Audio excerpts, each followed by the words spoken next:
Бул тасманы 2016 жылдын аягында Ынтымак телеканалынын кабарчылары Ош облусунун Кара Суу районуна караштуу Кожо Келен айылынан тартышкан. Анда Султан Ибраимов атындагы мектеп жарактан чыгып, окуучулар жыл бою боз үйдө билим алышкан. Мурунку жылда кышта үшүгөн балдар жараксыз деп табылган окуу имаратына кайрадан кирүүгө мажбур болушкан.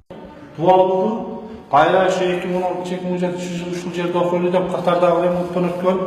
Азыр учурда ушул класста, анан жаңы ал жерде 2008-жылы бүткөн классыбыз бар, мектебибиз бар, ошон менен 7 классыбыз бар азыр окуй турган. Азыр окуучуларга убактылуу азыр класс жетиштүү. Ошол кездеги министр Эльвира Сариева жыл соңуна чейин бүтөт деп убада кылган жаңы мектептин учурда пайдалуулугун аяктаган. Мындан тышкары Өзгөн районунун Бостон айылындагы мектеп окуучулары да айылдык маданият үйүндө окуп жаткандыгы айтылууда. Тилегейибиз тегиз, чатырда окуган балдар жок деген Гүлмира Кудайбердиевага балким жогорудагы мектептер жөнүндө маалымат жетпей калган көрүнөт. Буга чейин өкмөт жер үйдөн 100 мектеп курулаарын айтып келген. Азыркы күндө анын 54 гана аягына чыкты. Ал эми Алмазбек Атамбаев президенттик мөөнөтү бүткөнчө 100 мектеп курулуп, бир дагы авариялык абалдагы мектеп калбайт деп баса белгилеген болчу. Өкмөттүн алдына максат коюлду. 2 жылдын ичинде Кыргызстанда бир дагы мындай окуганга жарабаган мектеп калбаш керек. Эски үскү аварийный мектеп бирөө да калбаш керек.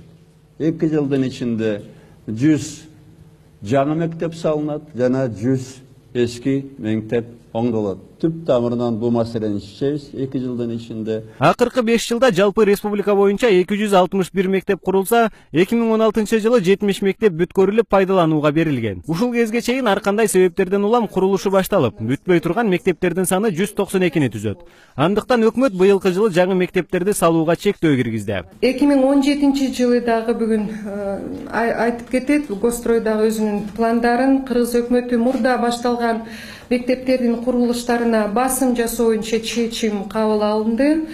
Бул мен айтып кеттим, 192 мектеп. Казынанын таңкыстыгынан улам Каржы министрлиги керектеле турган 7 миллиард сомдун канчасын таап бере алат белгисиз. Быйыл биз болсо бюджеттен пландашкан акча боюнча 327 объектке биз болсо 7 миллиарддан ашык акча керек деп атабыз.